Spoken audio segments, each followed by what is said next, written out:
Why did she flinch when they spoke her name, if it even was her name? The sun was already an iron weight over the Nevada desert, punishing the ground until heat shimmered like restless ghosts.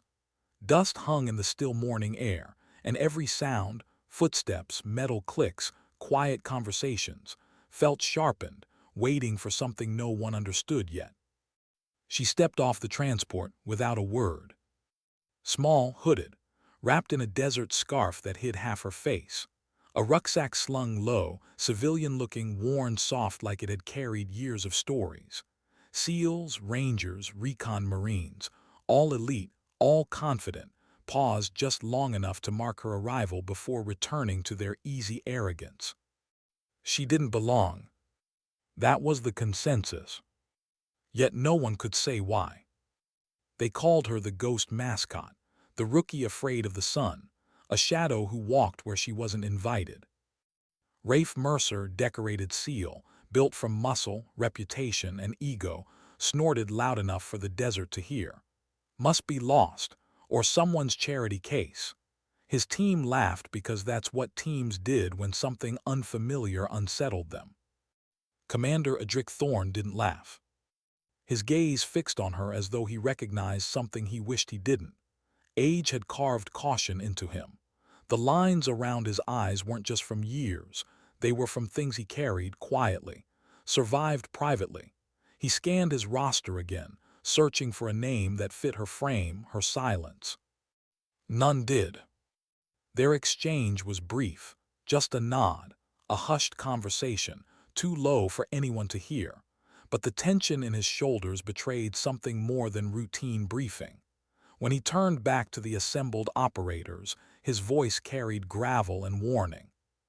She will rotate with sniper elements, observer status. Observer. No name. No rank. No origin. A ghost with an assignment and nothing else. Cooper, Marine sniper, looked at her the way someone examines a riddle they never asked to solve. My team's first, he said, flat, professional. But he didn't hide the skepticism.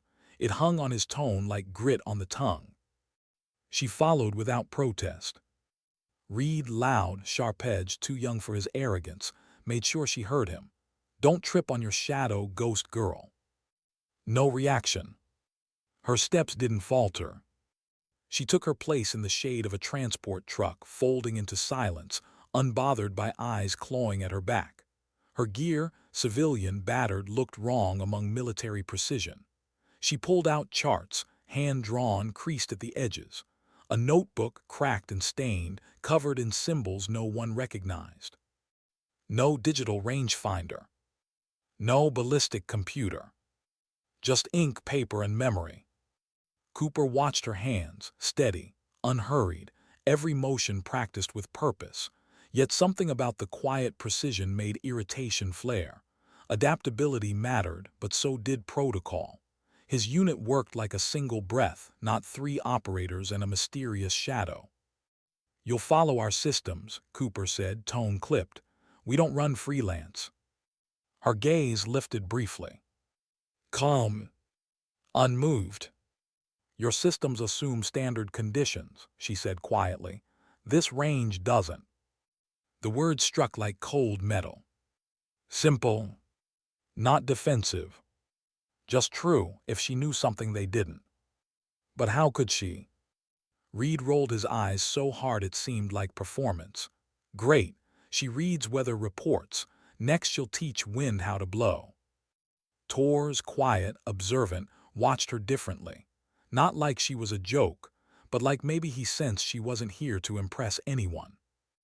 As the teams dispersed across the desert, she moved with them. Not too close, not too far, like she belonged in the in-between. At the first firing station, Reed bragged before he even settled behind his rifle. He knew he was good. He needed everyone else to know too. His first shot snapped wide off metal, swallowed by the desert. Wind had shifted unexpectedly. Before he could fire again, her soft voice cut across his frustration. Crosswind, midpoint, not origin, adjust 3. He ignored her. The shot missed again. Reed cursed, blamed the scope, the heat, anything but the stranger who saw what he didn't. Torres frowned, recalculated silently. He knew she wasn't guessing. He could hear it in her tone, quiet certainty born from somewhere real. Cooper took position. He wasn't eager to follow her guidance, but curiosity tugged. Something in her earlier calm haunted him, like she'd been here before, knew this ground, this wind, this moment. He didn't look at her, but he listened when she spoke. 3 left midpoint now. He made the correction. Fired. Perfect center. No celebration. No gloating. Just stunned silence. She had already stepped back, as if what she'd said mattered less than the quiet space she returned to. Her gloved hand wrote notes in her book, numbers, symbols, names. That was when Cooper noticed the tattoo. When she removed her glove, ink curled down her forearm, geometric shapes intersecting codes, lines woven like a map. Not tribal, not decorative, something older, functional. Reed barked a laugh, hunting pride rather than truth. Cute ink, Etsy special, or did you get that at sleepaway camp? She didn't respond. Didn't flinch. Didn't defend. But something flickered behind her eyes. Not hurt, not shame, just exhaustion. Cooper didn't know why that unsettled him more than anger would have. The day stretched on. The sun pressed harder. She said little only when her words mattered, and when ignored, the cost showed in bullets scatter. When followed, impossible variables aligned. By nightfall, she still hadn't fired a single shot. Reed mocked that too. Snipers shoot, he said, observers stare. But Cooper had seen enough shooters to know when someone was something else. He couldn't place it, couldn't name it, but it clung to her movements, precise but weightless, like she knew every step before she took it. In the mess hall, she took the quietest corner, hood still up, hidden from the fluorescent glare and louder voices. Operators kept glancing, whispering, trying to place her because nothing about her placement made sense. No one sat beside her. Cooper wondered if she preferred it that way, or if she simply didn't expect anything else. When Reed stood and stalked toward her, Cooper felt dread settle in his gut. Reed thrived on noise. She seemed built from silence. Collision felt inevitable. "Where'd they find you?" he demanded. "What have you ever done to judge us?" Her gaze lifted, steady. "I was where I needed to be." Reed scoffed, anger blossoming. "That's not an answer." But then another voice cut clean through the tension. "Petty officer. Dr. Kenty." Cold, controlled. Eyes sharp enough to slice through bone. Her arrival turned the room into still water. "Night operations briefing," she reminded. Reed backed off, unwilling to challenge someone with real authority. As Kenty led the hooded woman outside, something passed between them. Not fear, not command. Recognition. Cooper caught whispers as they walked away. "You shouldn't have come back. They're still watching." The words hit him like a misfired round, silent yet devastating. Someone was watching her. Or hunting her. The alarms came later. The lights died. The compound locked down. Someone moved through the darkness, quiet, deliberate. He caught only a glimpse as she disappeared into the black. A ghost. Exactly what they'd called her.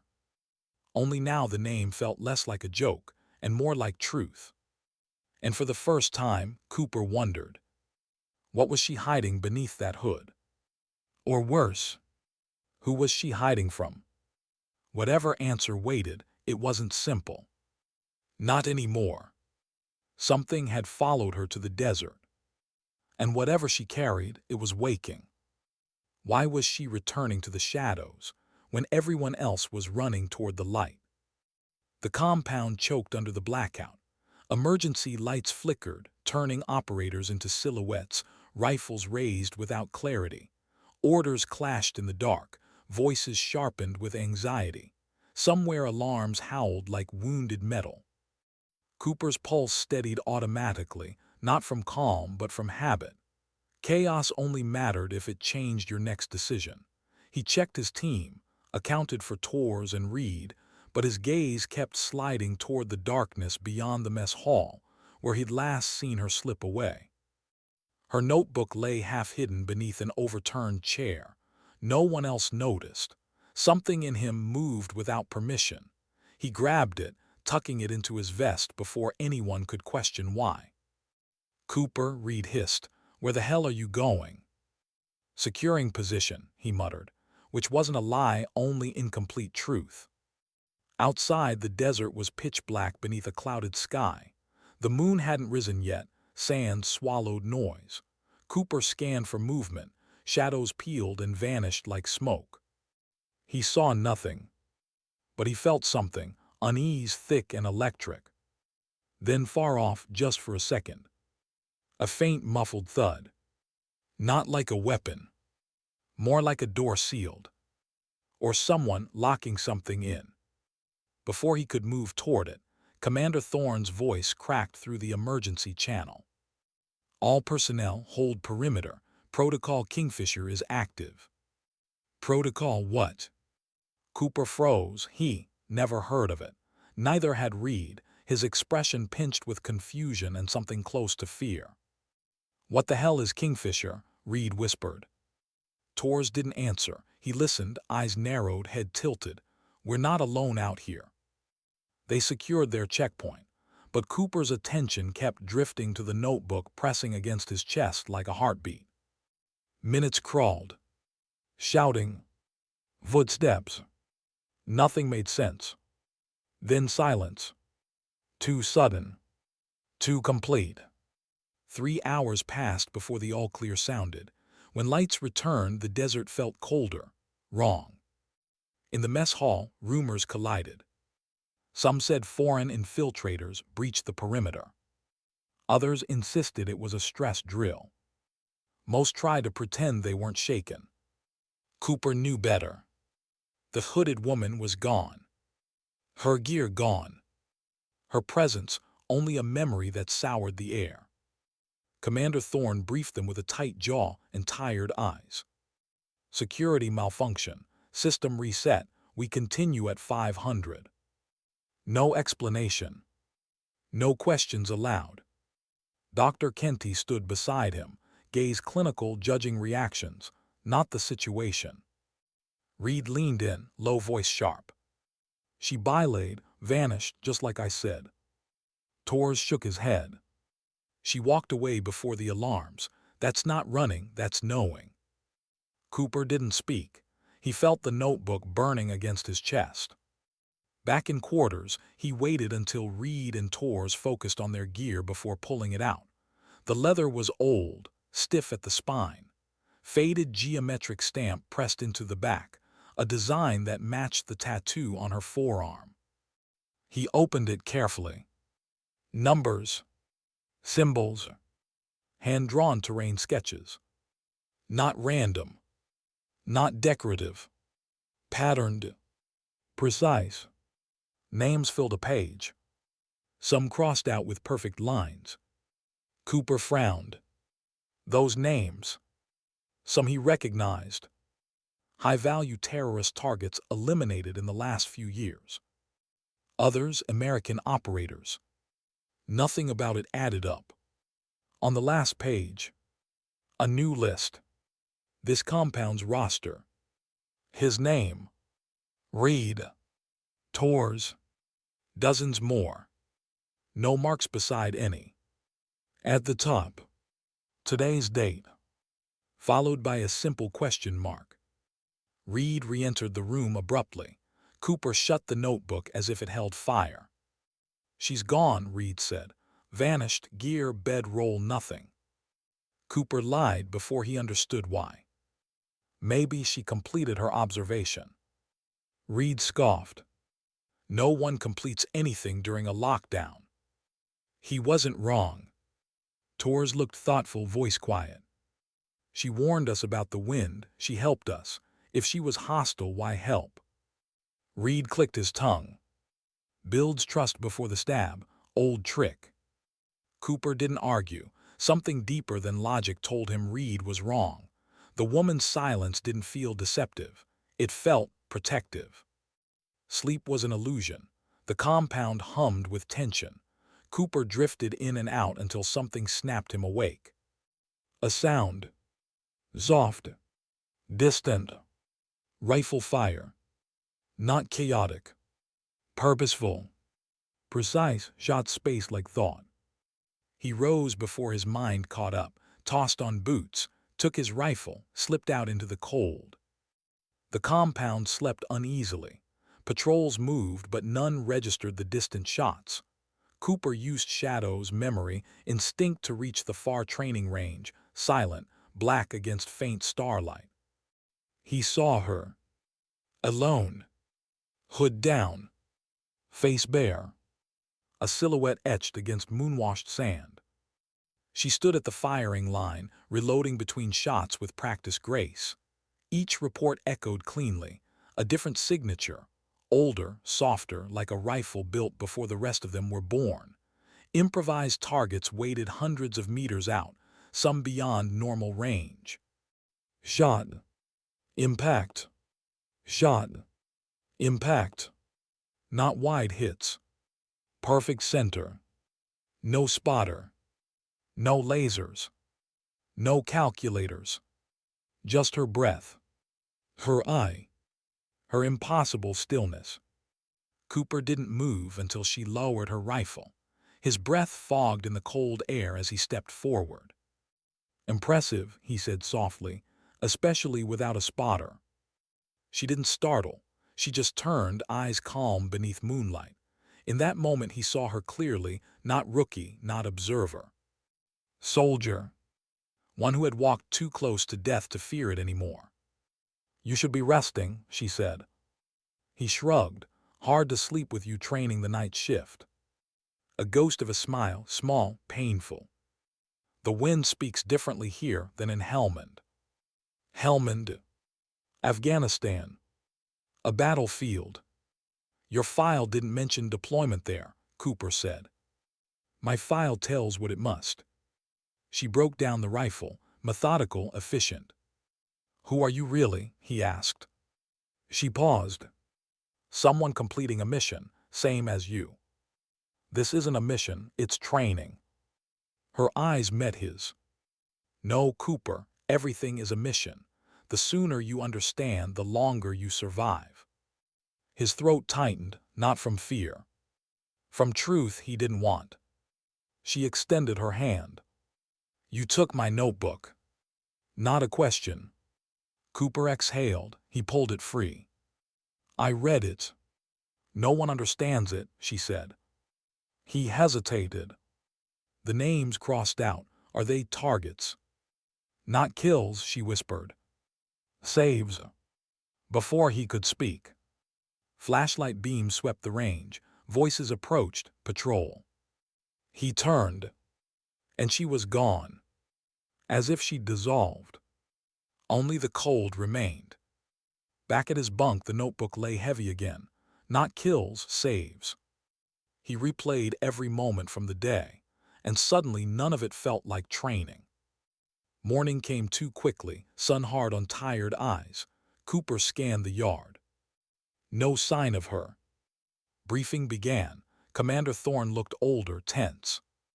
Equipment familiarization today, he said. Be prepared for tampered systems. That was new. Wrong.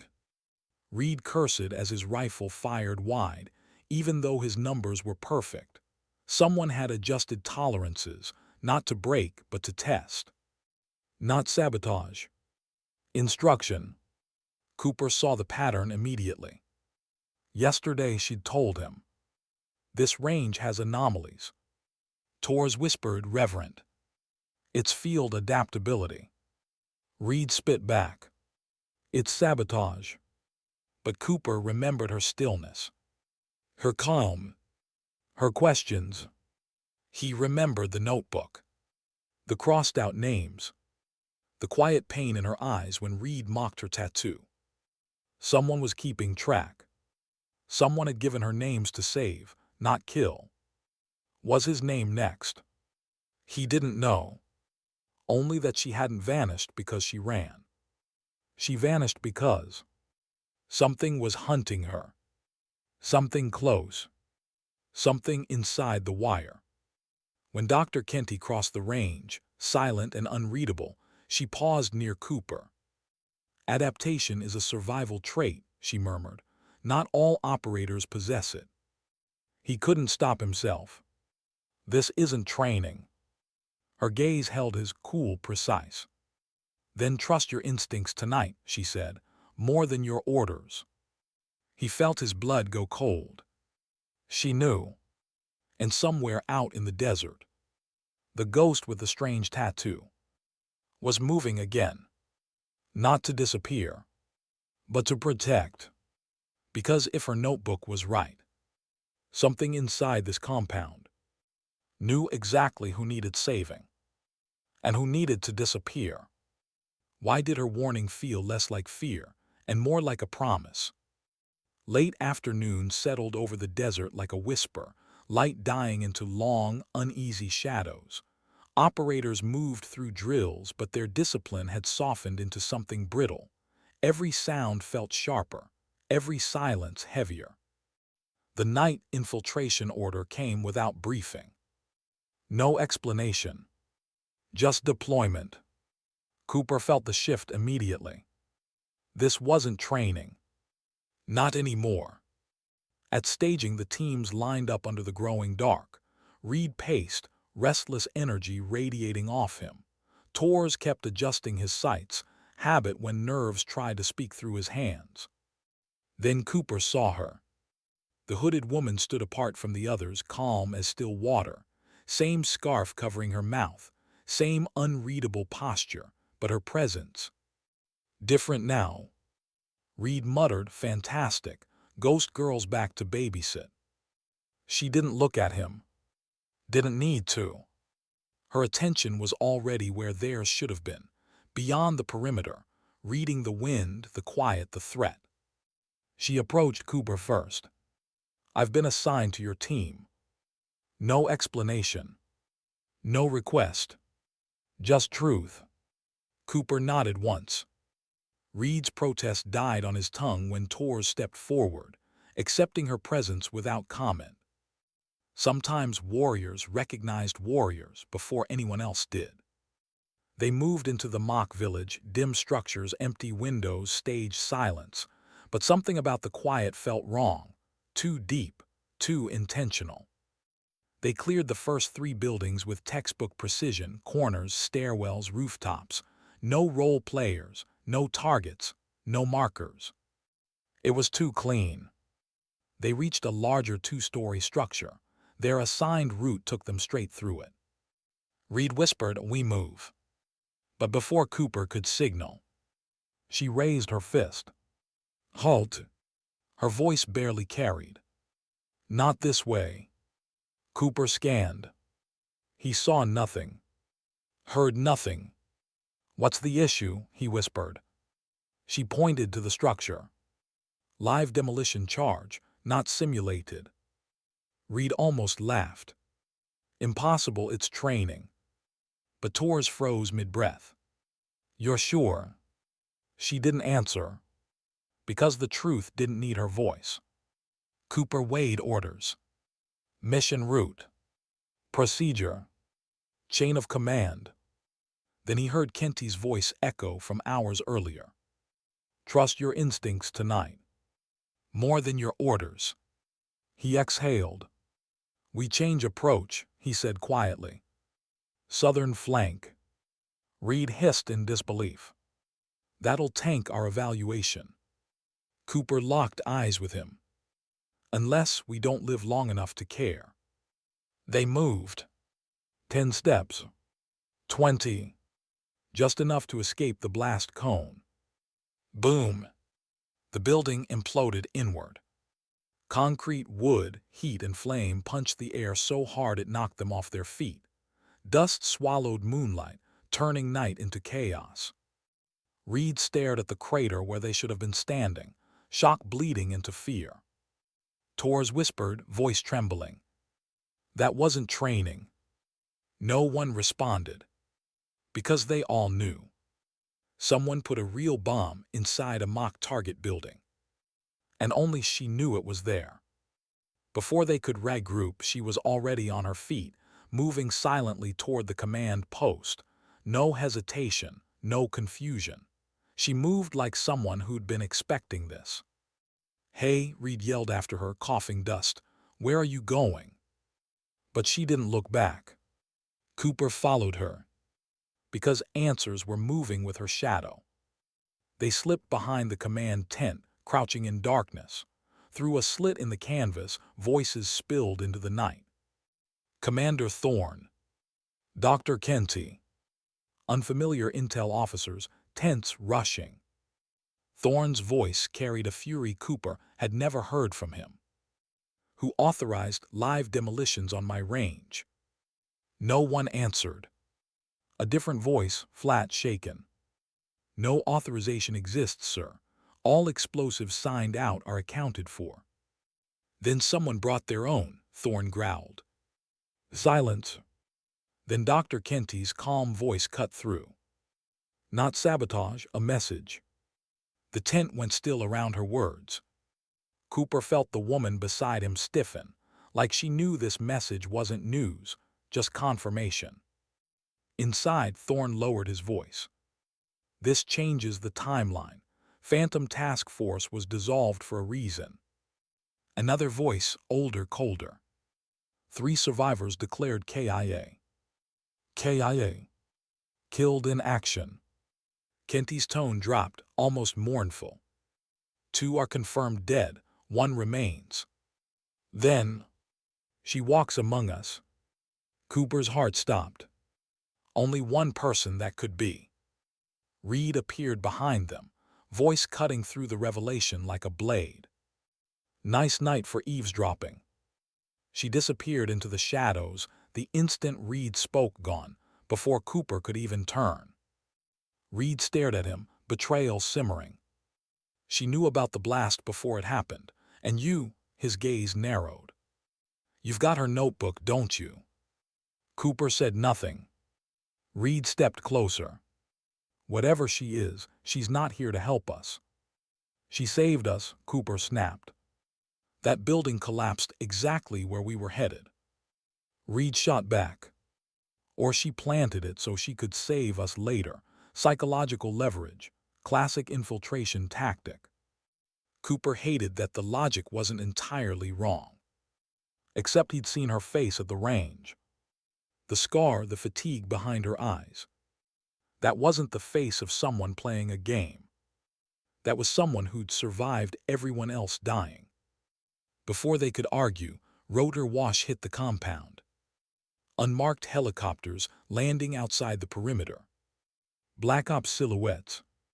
No insignia. Weapons low but ready. They didn't approach like allies. They moved like containment. "Reinforcements," Reed whispered. Cooper's chest tightened. No oversight.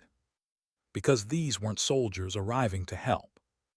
They were soldiers arriving to control. Hours passed before the compound calmed. New security spread, quiet and watchful, not outward but inward. Someone wasn't trying to keep danger out. They were trying to keep someone in. The next morning, operators gathered at the long-range course, eyes sunken from sleeplessness. New directive. 1,600 meters. Crosswind. Moving target. Impossible. One by one, shooters failed. Even the best among them. Not even close. Reed exploded. "This is pointless. No one can make that shot." Silence swallowed his anger. Then his gaze found her, standing alone. "Oh, I get it," he barked. "Let the ghost try." Every head turned. Thorne hesitated. Dr. Kenty didn't. She nodded once. Permission.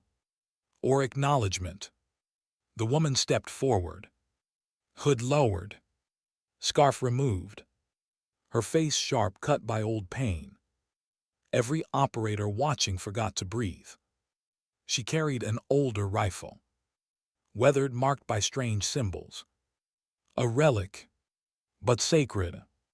She ignored digital tools, ignored calculators. Instead, she closed her eyes, felt the wind, measured silence, listened to the desert breathe. When she fired, the sound seemed to bend the world. A half-second later, ping, direct, dead, center, a perfect, impossible shot. Silence. Then shock rippled through the ranks. Commander Thorne approached her slowly, as if he already knew the truth. He stopped before her and lowered himself to one knee. A SEAL commander, kneeling. The desert held its breath, because in that moment, every operator understood. She was not the ghost. She was the legend who created them. And whatever hunted her was now hunting them too. Why did the commander kneel, as if begging forgiveness from his own past? No one spoke. Not even the wind dared interrupt. Commander Thorne kept his head bowed, jaw trembling like he was holding back a lifetime of truth. It was the kind of gesture no one in uniform made unless they carried a burden older than pride. She didn't move, didn't accept the reverence, didn't acknowledge the silence she'd carved into every heart watching. She looked almost pained by it. Thorne finally rose, his voice frayed. "You shouldn't be here." Her reply was quiet. "I never wanted to be." A simple sentence, but the weight behind it felt like a battlefield. Reed stepped forward, anger covering his confusion. "What the hell is going on? Who is she?" Thorne didn't answer. She did. Just someone who once believed she could change the cost of war. That wasn't an introduction. It was an admission. Torres whispered under his breath. "Phantom Task Force." It was real. Reed scoffed. The ghost stories, that unit wasn't real, intel myth. Cooper didn't speak. Because he remembered the notebook. The names. The crossed-out saves. The question marks. None of this was myth. Dr. Kenty stepped forward then, her posture neither hostile nor welcoming, just prepared. "This range isn't just a test," Kenty said. "It's an extraction opportunity." Cooper frowned. "Extraction for who?" Kenty looked at the woman. "For her." Something inside Cooper nodded. The woman, still unnamed, turned away from all of them, staring out at the endless desert. "They were my brothers," she whispered. "My team. We were sent where others couldn't go, ordered to do what others wouldn't. We didn't exist. Our victories were silence. Our losses were emptiness." Reed folded his arms, unimpressed. "So, every Black Ops story starts the same."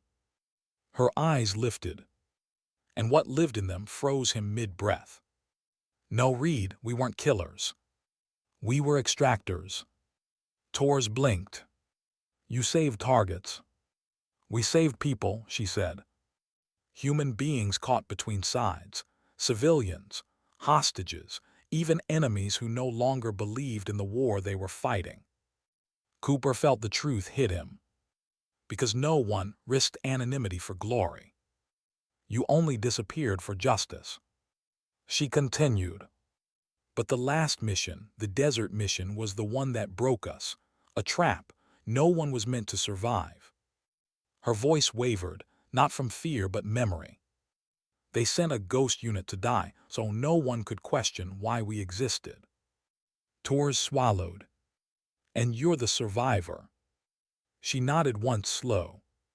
"They listed us KIA." Reed shook his head. "Then why are you here now?" She looked toward the helicopters. "To finish what I didn't know began." Those words settled like cold rain. Thorne spoke again, voice low. "You came because they're hunting you, And now they know where you are. That was always the intent, she said. Better here than near civilians. So this wasn't an accident. This wasn't bad luck. This was a choice. To walk willingly into the lion's mouth. Reed stepped back, unsettled. You came to use us as bait. No, she said. I came to protect you from what's coming. And what exactly is coming? Torres asked. Her eyes shifted toward the perimeter. Something distant. Unseen. A cleanup team, she whispered. Trained to erase everything touched by Phantom. Reed tried to laugh, but it cracked. You're telling me a government kill squad is coming, for you, for all of us. For anyone who knows I'm alive. The world narrowed around them. Then, shouting from the far guard post, an operator sprinted in, breathless. Unidentified movement at the north fence, no IR signature, no IFF. Before he finished, gunfire shredded the silence. Sharp, controlled, surgical. No panic shots. Just execution. Thorne snapped into command. All units, defensive positions now. Reed and Torres spread, rifles ready. Cooper stayed near her, not by order but instinct. She didn't grab a weapon. She didn't react with fear. She just listened. Cooper watched her lips move. Counting shots.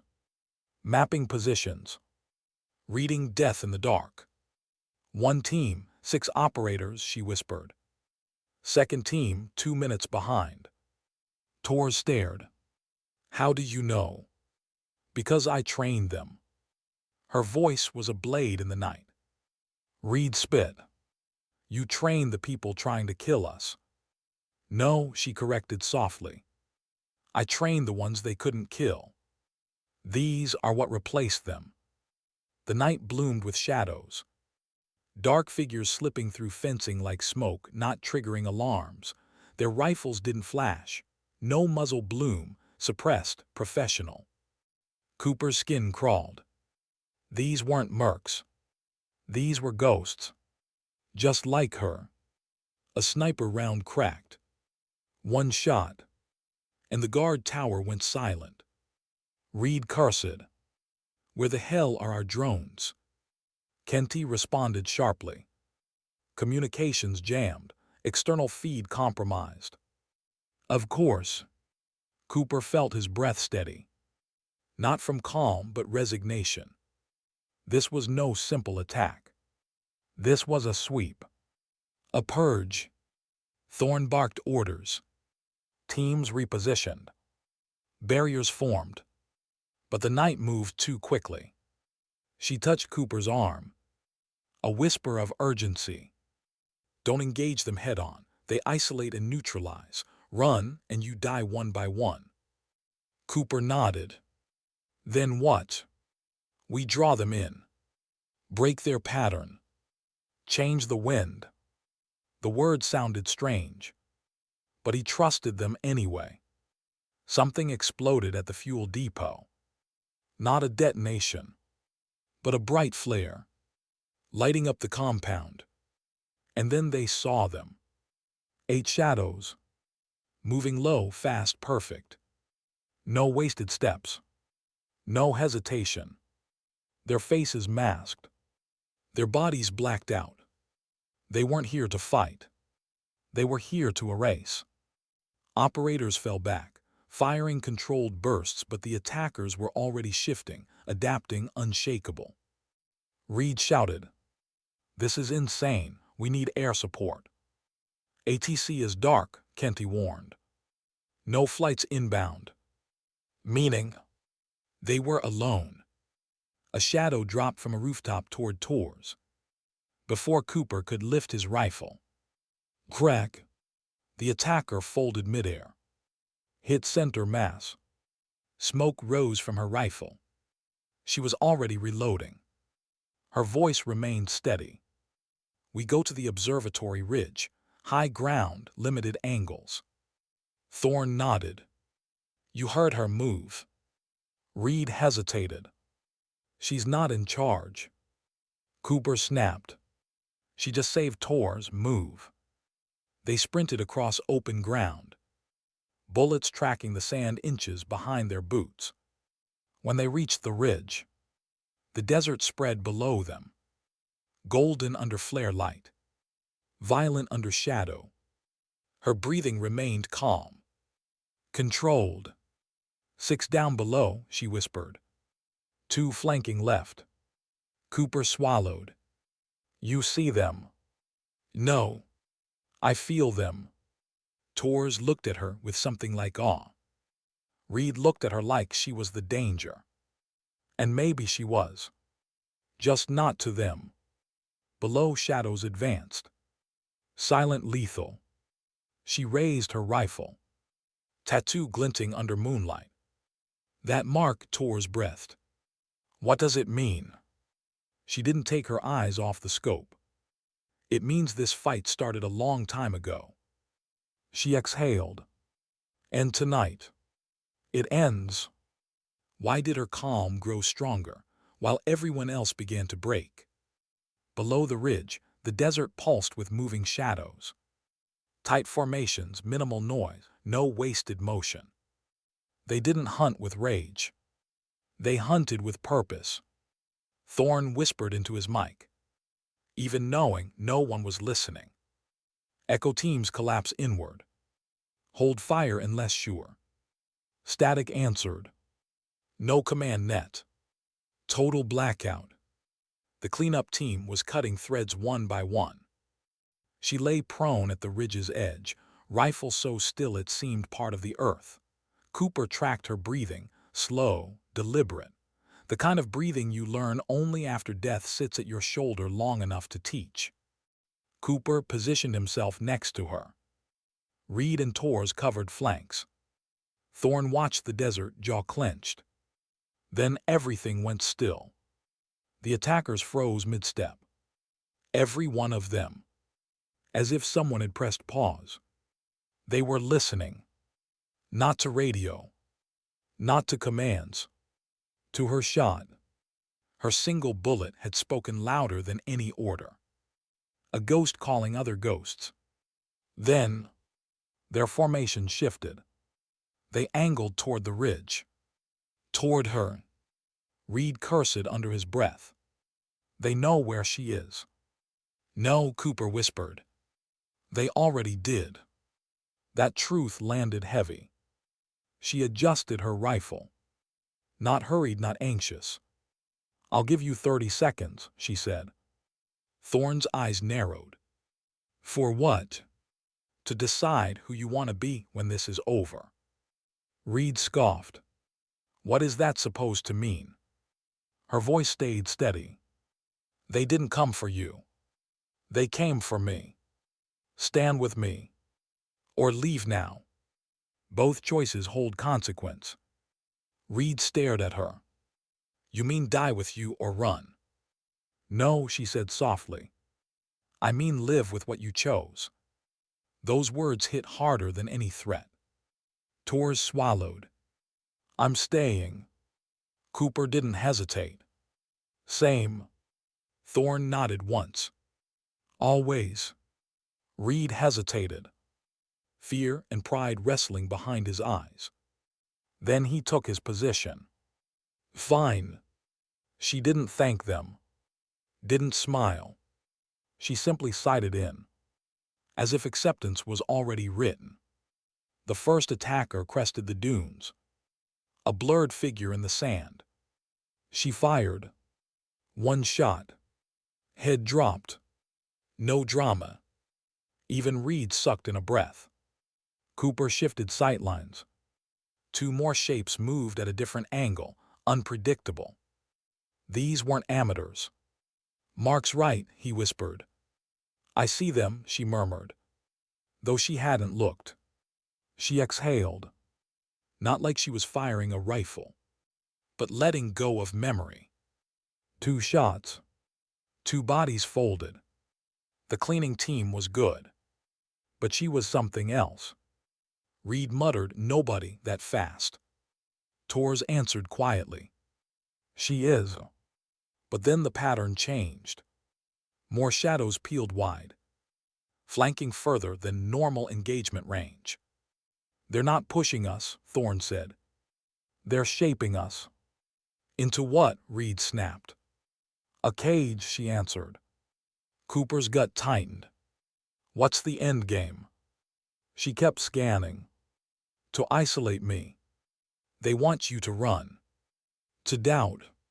To leave me alone. Why? Tors asked. Her voice lowered, pained. Because they believe I shouldn't have survived. That wasn't a metaphor. It was truth. Cooper felt it like a bruise. Thorne adjusted his binoculars. There, South Ridge, 3 moving fast. Reed shifted his scope. I don't have a shot. You're not meant to, she said. She fired. 1 dropped. Moved to 2nd. Dropped. Went for the 3rd. Paused. Cooper didn't understand. Until the shadow lifted a hand in a strange signal. 3 fingers, then 2. Her breath caught. Just barely. What is that? Cooper whispered. She didn't answer. Just watched. The attacker held the signal. Slow. Deliberate. Then dropped their hand and vanished into darkness. Tors frowned. What was that? A memory, she said. Once it meant safe route. Now. Her voice cracked. It means don't make me finish this. Cooper went still. You know them. I know all of them. Her words trembled. They were my team. Silence fell like grief. Reed shook his head. That's impossible, KIA means. Killed in action, she said quietly. Or repurposed in secret. Thorne's eyes hardened. Asset reclamation. Worse, she whispered. Identity erasure. They weren't killed. They were emptied. Tors swallowed. Meaning. Memory stripped, purpose rewritten. They kept the bodies. Not the souls. Reed went pale. You're telling me these people hunting us used to be your brothers? She nodded. Cooper's chest tightened. And the one who signaled. She didn't look away from her scope. My spotter. The desert suddenly felt smaller. Tors exhaled. What do they want with you? To finish the list, she said. To erase the last original. Cooper blinked. Original what? She hesitated. Then, original phantom. Reed scoffed. No way you were the only. I wasn't the only one, she cut in. I'm the only one left. The wind shifted. A slow crawling gust from the east. She whispered. Wind is turning. They're moving with it. Thorne nodded. They're using the gust to mask approach. Cooper steadied his rifle. Which direction? She didn't answer the question. Instead, she whispered something colder. They stopped shooting. Reed frowned. That's good, right? Cooper's stomach dropped. No. It means they're confident. Tors scanned. Why confident? Because, she whispered. They're close enough to see us. Then, from behind them, a soft metallic click. Not from the desert below. From the ridge. From the darkness. Cooper froze. Reed slowly pivoted. Tors raised his rifle. Too late. A figure stood 10 feet behind them. Rifle lowered. Not threatening. Just present. The same 3-2 hand signal. Glowed faintly on their sleeve. Her breath shuddered. Soren. The name cracked something inside her. The figure tilted their head. Almost curious. Cooper whispered. That's your spotter. She nodded. eyes flooding with memory and grief. Soren stepped forward, slow, deliberate, mask hiding whatever face he once had. He didn't aim, didn't taunt. He just stood, watching her. Tors swallowed. What's he waiting for? She answered, voice faint. For me to surrender. Reed whispered. Is that an option? Her eyes darkened. If I go, they won't stop here. They'll assume you know too much. Everyone dies. Cooper clenched his fists. So what happens now? Slowly, painfully, she rose to her knees. Hands open. Not surrender. Invitation. She met Soren's silent gaze. You don't need to do this. Soren didn't speak. Didn't move. Just breathed. Steady, controlled. Like a soldier caught between two orders. She took a step closer. Another. Sand whispering under her boots. Reed muttered. She's insane. He's gonna kill her. Cooper grabbed his arm, holding him still. Soren's rifle lowered. Just an inch. Hope flickered. Then, a distant shot cracked the air. Her body jerked. Hit the ground hard. Not dead, but struck. Cooper's scream ripped out raw. No. Soren spun, searching for the sniper. The third team now closing fast. And in that fractured second, the ridge dissolved into chaos. Not because she fell, but because the ghost who trained killers and loved them like family was done running. Why did pain seem to sharpen her focus when it should have pulled her under? The bullet hadn't gone clean through, but it struck deep enough to drop her. Sand soaked with red beneath her palm. Her breath hitched not from fear, but from recognition. She knew that shot. Its rhythm. Its signature. It was Soren's. It came from someone farther. Colder. Commander Thorne lunged to drag her back into cover. Tors fired downrange, trying to suppress shadows moving in formation. Reed panicked. Rifle up, searching wildly for a target he couldn't see. Only Cooper knelt beside her, hands trembling as he checked the wound. The round had hit high, just under the collarbone, close to the tattoo that twisted down her arm. Soren had frozen, even as chaos erupted behind him. He hadn't expected the shot, hadn't authorized it. He looked torn, like an old memory flickered behind the blank mask. Stay with me, Cooper whispered to her, pressing bandage against the bleeding. She nodded, barely. Her calm was almost unnatural. Not numbness. Acceptance. Preparedness. They've deployed their third ring, she murmured, voice thin. Outer overwatch. Meaning, Tors gasped between shots. She breathed slow and shallow. They're boxing us, pinning me down. But they won't kill me yet. Cooper swallowed hard. They tried. She shook her head. That shot wasn't meant to finish me. Just stop me from reaching him. Her gaze drifted to Soren, still standing motionless, caught between duty and memory. Reed hissed. Then what do they want? Her answer was a whisper of truth that tasted like blood. They need me conscious. A chill crawled through every man on that ridge. Thorne crouched beside her.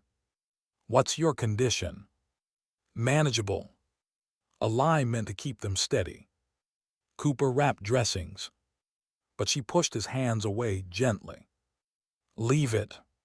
Bleeding keeps me awake. Reed nearly choked. That's a horrible plan. Her eyes flicked to him. Not cruel, just honest. It's the only plan left. Gunfire below intensified.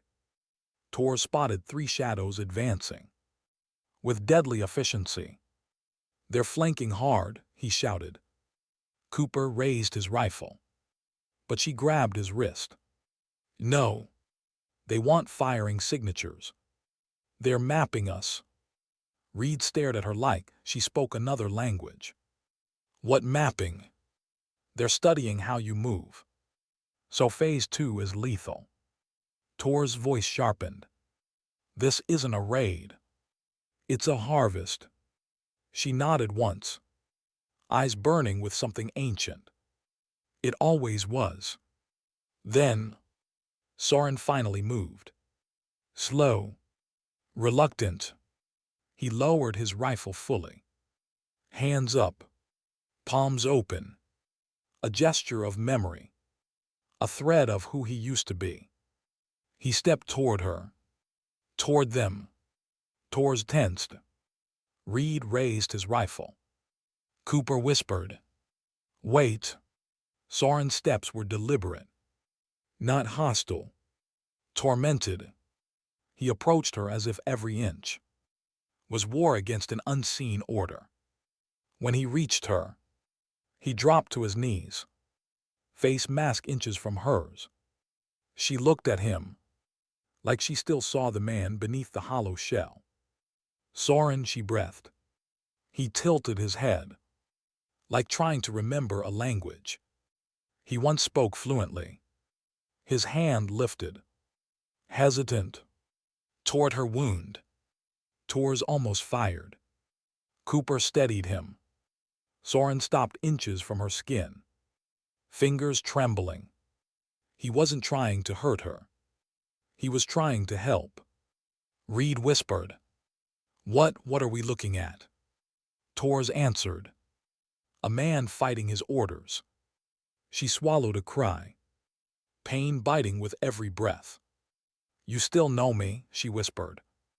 Somewhere inside. "You remember." Soren's mask dipped. A nod. A broken one. Her eyes shone with something deeper than pain. "Grief. We made a promise," she whispered. "No one gets left behind." Soren froze, breath shaking. "And I didn't keep it." He bowed his head, as if the words broke something loose inside him. But before the moment could settle, a metallic ping echoed across the ridge. Cooper recognized it instantly.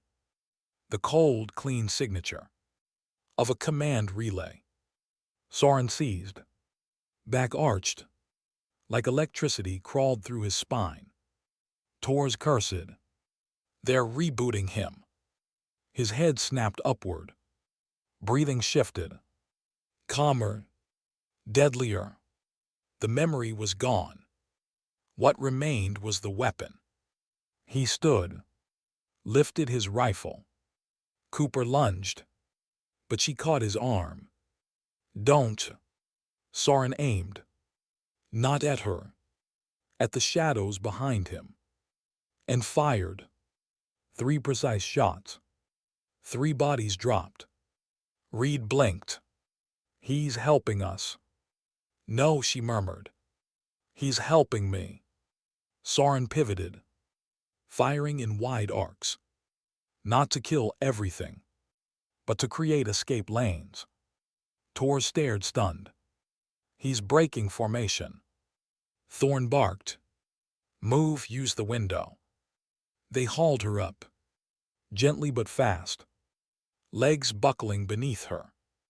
Soren covered their retreat, laying down impossibly clean fire. But every shot drew return fire. Threefold. He didn't dodge, didn't flinch. He didn't care. His purpose was singular. Protect her. They reached the far side of the ridge, when she stopped suddenly, turning back. Blood ran down her arm. Her rifle hung useless. Cooper grabbed her. "We have to go." She shook her head, voice shattering. "I can't leave him again." Below, Soren knelt mid-fire, body riddled with fresh wounds. Still fighting. Still remembering. Cooper looked in her eyes. Saw it all. The missions. The loss. The promise. The grief she'd carried alone. Then let us help him, he said softly. Reed shouted. We go back down and we die. She looked at the night. At the shadows surrounding Soren. Closing in. Her voice fell to a whisper. To fade. He didn't survive the first time. I won't let him die a second. And with blood on her sleeve. And ghosts in her eyes. She stepped back toward the fire. Why did she walk back toward the bullets when every instinct told her to run? Sand sprayed like cold confetti as Soren fell to his knees, the world narrowing to rifled breaths and bright, awful sounds. The cleanup team, precise, methodical, closed on his position like a trap tightening. For a moment, Cooper thought she might have snapped. The rational part of him cataloged angles, exit routes, casualty estimates. Then he watched the other part of her, the part that had been carved out of loss and promise, move. She rose on legs that might have belonged to someone twice her age. Blood darkened her sleeve. Her hands trembled, but not from fear, from the terrible calculation of what was owed and what could never be repaid. Reed spat a curse and launched himself forward. Tors followed, breath ragged, eyes hunting the dark. Thorn barked orders that hung useless in the flare light. There were no perfect plans left on that ridge, only responses.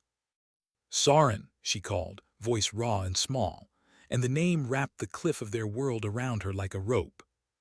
Cooper's chest tore with a dozen different fears. Go pull her back. Stay, cover her retreat. Lead her down to safety. Kill the shooter you can't see. He shifted his weight, not trusting his hands to move without betraying the prompt, animal urgency that wanted to tear the night apart for her. She reached Soren first. His chest rose and fell like a man trying to remember how to live. Blood cloaked his uniform, his mask shadowed with old loyalties. Her fingers brushed his neck, searching for a pulse she already knew would be stubborn. For a second, a tiny flicker of a smile crossed his face, an echo, a memory like a ghost's hand. Cooper moved at half speed, because speed choices had to be measured now, because a wrong motion would paint a new target on their backs. He laid suppressive fire downrange more by habit than hope, each round a promise to buy a few seconds. Reed's shots were ragged but ferocious, a young man flinging everything he had at the darkness that had taught them to fear. Tors murmured numbers like prayers, bearings, distances, wind vectors, trying to turn chaos back into calculus. She worked on Soren the way someone might push a stubborn door open, a hard, intimate, determined rhythm. She tore at his vest, fingers finding the wound and pressing with bandage-rough hands. Hold, she breathed. Hold, damn you, we're not leaving. He closed his eyes like a man who had been asked to pretend sleep, and did it beautifully. Above them the enemy swung like a metronome, approach, probe, retreat, each movement precise enough to suggest training. They weren't after a firefight, they were after erasure, efficient, clinical, sterile. The attackers savored clarity. Their shots came without heat or hatred, just purpose. Cooper hated them for it. For a sliver of time, Cooper considered the absurdity. They were a handful of men on a ridge with a dying phantom and a notebook someone had stolen in a blackout. They were improvising a rescue against a unit designed to make ghosts disappear. The math didn't favor them, but that had never stopped them before. It didn't stop him now. She paused, blood slick between her fingers, and looked up at him. There was no pretense left. The fierce armor she'd worn since arrival had splintered into exposed bone and old sorrow. If I die, she said, voice a rasp that barely carried, remember what we tried to do, not the missions, the people. Cooper swallowed the reply. It was a poor thing, too small for the moment. He wanted to say everything. We keep you alive. We don't let the past dictate the present. You are not alone. But words in that light were talismans with no power. He pushed them into the earth and fired. Tors and Reed had managed to drag Soren partly toward a shallow depression, a small cut in the ridge that might serve as cover. Thorn, moving like a man with history stitched into his bones, shifted into a protective arc, his presence a hard, steady wall. The attackers adjusted, tightening their noose. They'd expected compliance. They'd underestimated the stubbornness of a few men who had seen more than their share of loss. She kept squeezing the wound. The raggedness of it made her fingers slick. Once, in another life, Cooper imagined she would have collapsed on top of Soren and allowed the world to take each of them at once. But she didn't. She had learned different cruel economies, how to hold one life when you couldn't hold them all. That made her both fragile and impossible. A flash to the south, then another on the east, indicated the cleanup team had more reach than they'd shown. Manners dropped away, they closed in. One of the attackers, slick, practiced, broke cover and moved like a shadow with a heartbeat. Reed's voice hitched. He misjudged a lead and his round clipped the attacker's shoulder, making them stumble but not enough. "Get him to the wire," Reed snarled, the expletive more prayer than order. "Cannot," she whispered, voice thin. "They're mapped our impulses. Running triggers their sweep patterns. We need to make them take a mind shift." "Meaning?" Thorne asked, as if hope could be tactical. She forced a breath that belonged to a woman decades older than her years. "We have to be unpredictable, not more firepower. A different shape." Cooper caught the tilt of her jaw. She was thinking like a teacher now, strategy braided with human calculus. The plan helixed into being, a diversion, a measured retreat, a sacrifice of noise and position to give Soren a path that didn't look like escape. It would be ugly, morally complicated. It would stain their hands. He knew the cost and still nodded. "On my mark," she said. "We create a break to the left across the boulder field. Reed, you run the decoy. Tors, with me, cover the window. Cooper, you and I take the long route to the relay point." Thorne, she didn't finish. He was already moving where he was needed. Reed snarled, "I'm not the decoy." "You'll be spectacularly noisy," she replied. "Exactly what we need."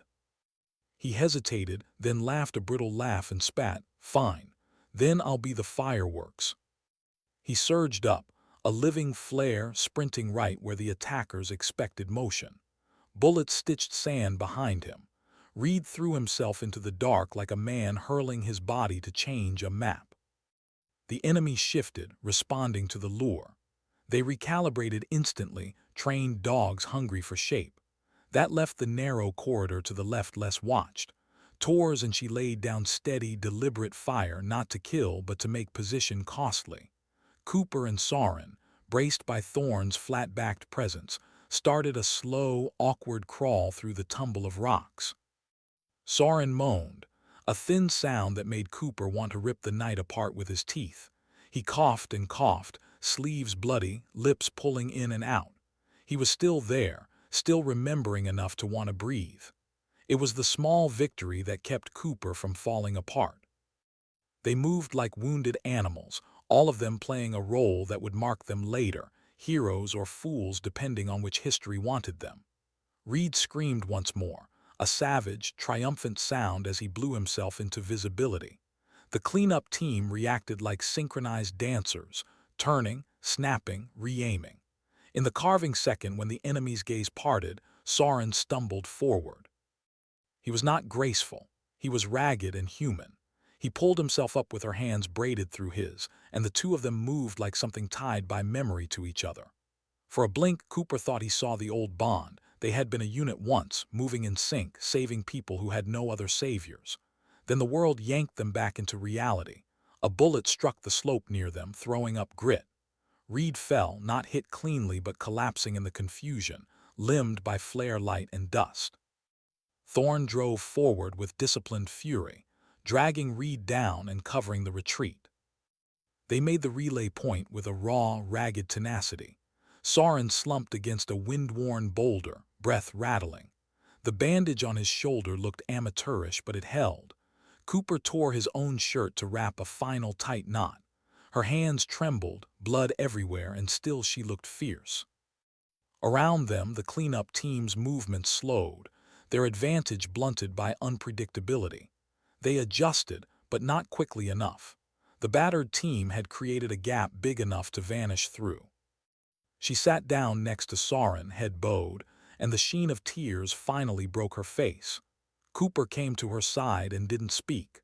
Words were rusted things in that moment. He wrapped an arm around her shoulder like a useless human anchor. "Why did you save them?" he asked, voice low. The question was for both, Soren and the men who had become masks. She looked at him then, eyes half drowned in grief and the heat of effort. "Because someone had to," she said. "Because I promised I'd keep the list alive. Because they are more than file names." Her mouth was hard as anything he'd ever heard and soft as a confession. Cooper felt a moral swell, confusing and heavy. There were parts of duty that asked you to obey orders. Then there were parts that demanded you break them to keep the human in the center of the fight. Tonight they had chosen the latter. It was messy. It was human. It might damn them. They did not know if they'd bought themselves tomorrow. They had carved an escape through shadows and memory, kept one more life from being erased. That was the currency of the Ridge, one life for the chance of many more. Above them, the cleanup team reconstituted, dark figures sliding like wet paper in the moonlight. The night was far from won. But for the first time since the compound imploded, Cooper allowed a brittle, small thing to lift in his chest, a hope braided to stubbornness. They had saved Soren. They had honored an impossible promise. And as the first faint light brushed the eastern horizon, painting the desert a pale, wounded gold, they started to move again, toward extraction, toward names that needed proof, toward a reckoning that would ask them to choose not just how they fought, but who they wanted to save. Why did dawn feel like a warning, not a rescue? The first thin ribbon of light stretched across the horizon, barely brushing the jagged rocks that shielded them. It should have brought relief. Instead, it painted their injuries in sharper detail, blood turning rust-brown, exhaustion settling like cement. The desert looked ancient and indifferent. Nothing out here cared who lived or died. Soren slumped against the stone, chest rising with uneven breaths. His mask hung cracked at the jaw, revealing just enough skin to prove he was still human beneath all that engineered obedience. He stared forward blankly as if the sunrise meant nothing. Maybe it didn't. Maybe morning was just another kind of darkness. She sat next to him, arm wrapped tight with makeshift bandages, face ashen. Every few breaths she winced, though she tried to hide it. Cooper stayed close, unsure if he was guarding her or holding himself together. Tors watched the perimeter with hollow-eyed vigilance. Reed lay a few feet away, bruised and bandaged, awake but quiet, anger drained into something raw and unfamiliar. Commander Thorne crouched near the ridge edge, scanning the desert floor. The cleanup team wasn't advancing. Not yet. They were waiting, a precision patience that felt worse than attack. "They're repositioning," Thorne murmured. "They don't like the terrain here. We've stalled them." "Stalled," Reed repeated bitterly, "not stopped." Tors wiped dust from his brow. "We can't stay. They'll swarm once they find a new angle." Cooper nodded, looking to her. "What's our play?" She didn't speak for a long moment. Her gaze stayed locked on Soren, watching his labored breathing, the way his fingers twitched against the sand. When she finally looked up, her voice was soft but firm. "We get him out." Reed pushed upright. "You're insane. We barely made it here. They're still out there, and they'll be faster in daylight." She met his eyes. "If we leave him, he dies. If we stay, we all die. I choose the path where at least one of us lives because of it." Reed stared at her, surprised, furious, reluctant, and then turned away. He didn't argue further. Thorne asked the question Cooper didn't want to ask. "And after, where do we take him?" She inhaled slowly. "There's a safe route. An old evac tunnel, one phantom never officially documented. It leads to an outpost near the canyon's edge. Once there." Her voice faltered. "I can call for help." Tors frowned. "From who? They scrubbed your existence. Anyone answering that call risks disappearing too." Not everyone who owed us is gone, she murmured. Something like grief crossed Thorne's face before he masked it. You're betting our lives on ghosts. No, she said. I'm betting them on people. Cooper nodded first, quiet and steady. You lead, we follow. She gave him a look that carried weight, gratitude wrapped in sorrow. I never wanted you caught in this. Too late, he murmured. They moved. Tors and Thorne lifted Soren carefully, supporting his dead weight between them. Reed scrambled to gather scattered gear, still wincing from fresh bruises. Cooper helped her to her feet. She steadied herself with one hand on his shoulder. The moment her boots touched stone, her face tightened, but she didn't hesitate. Every step was labor. Blood seeped slowly beneath her bandage and marked a path through sand. The wind carried grit into their eyes. Dawn was sharp and merciless. They followed a narrow descent along the ridge, loose gravel shifting underfoot. 30 meters down, the terrain dipped into a crease of rock, almost invisible unless you'd walked it before. She had. At the base of the slope, half concealed beneath stone and desert brush, sat an old steel hatch, corroded around the hinges, sand blasted nearly smooth. Tor's breath caught. This was here the whole time. Always, she whispered. Some places stay hidden because they were built to protect people. Not missions. Thorne knelt and brushed sand from the surface. No keypad. She crouched beside him, wincing as she lifted her injured arm. Instead of using tools, she touched 3 faint imprints on the metal, geometric shapes barely visible in daylight. Her tattoo echoed the same shapes. The hatch clicked. Reed let out a low whistle. So that's what the ink was for. No, she said quietly. It's what was left of who I was. The hatch groaned open. A stale, cool draft spilled out, carrying the ghost of old machinery and forgotten air. The tunnel descended at a slow angle, lit only by emergency strips long dead. Tors and Thorne carried Soren in. Reed followed. Cooper paused, waiting for her. She lingered at the threshold, eyeing the desert one last time. Will they follow? Cooper asked. They'll hesitate, she said. They fear enclosed spaces, less movement, less control. Then this is good. No, she corrected softly. It just buys time. She stepped inside. The hatch sealed behind them with a soft, final sigh. For a long moment they stood in darkness, silent as bones. Then a faint emergency glow flickered on. Old wiring. Old promise. The tunnel stretched long and quiet, leading deeper underground. Ancient metal groaned under their weight. The walls were lined with faded paint, stencils of a unit that officially never existed.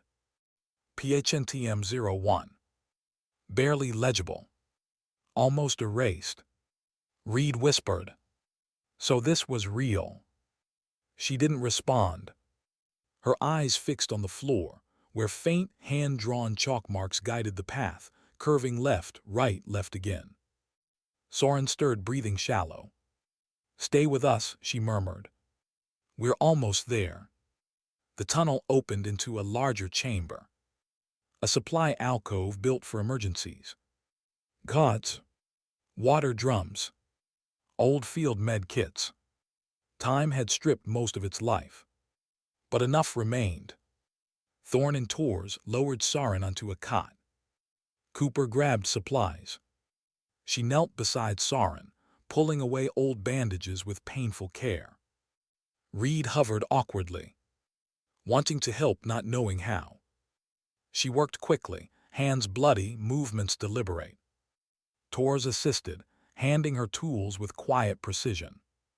After long minutes of tense silence, Soren's breathing steadied, still rough, but stable. She sagged with relief. Cooper watched her, the way her shoulders finally dropped, the way her hand rested against Soren's, as if anchoring him to the world. They had saved him once. It wouldn't be enough forever. But sometimes survival wasn't about forever. Just another sunrise. Tor stepped back. Next step. She wiped her hands, face pale but resolute. We reached the canyon station. Radios hidden in the sublevel. If it still works, we can call someone who can get us out. Thorn folded his arms. And if it does? She met his eyes. Then we defend this place. Force them to come underground. Reed exhaled sharply. That sounds suicidal. It is, she said simply. But so is running.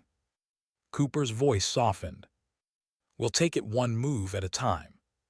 She nodded, grateful. Before they could move Soren again, a metallic scrape echoed from down the tunnel. Reed froze. Tell me that was old metal. Tors lifted his rifle.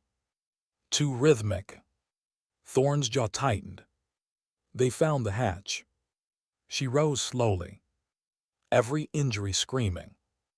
Every instinct sharpening. They're not cautious anymore, she murmured. They're committed. Reed swallowed hard. Meaning. Her voice was solemn. Meaning. They're coming for all of us now. Cooper positioned himself beside her. You're not alone. She didn't smile, but something in her eyes softened. For the first time, it didn't feel like she was walking toward death alone, but with people who chose to stand with her. Even if they had no hope. Even if dawn felt like a warning. She looked toward the dark tunnel. As a distant, synchronized footfall echoed closer. And beneath the tremor of approaching footsteps, faintly, she heard a voice she once trusted, whispering through memory. If you can't save the mission, save the people. She whispered back, cracked, quiet, unbroken. I'm trying. And in the dim underground glow, with blood drying on her hands, and ghosts closing in, dignity didn't speak. It simply acted.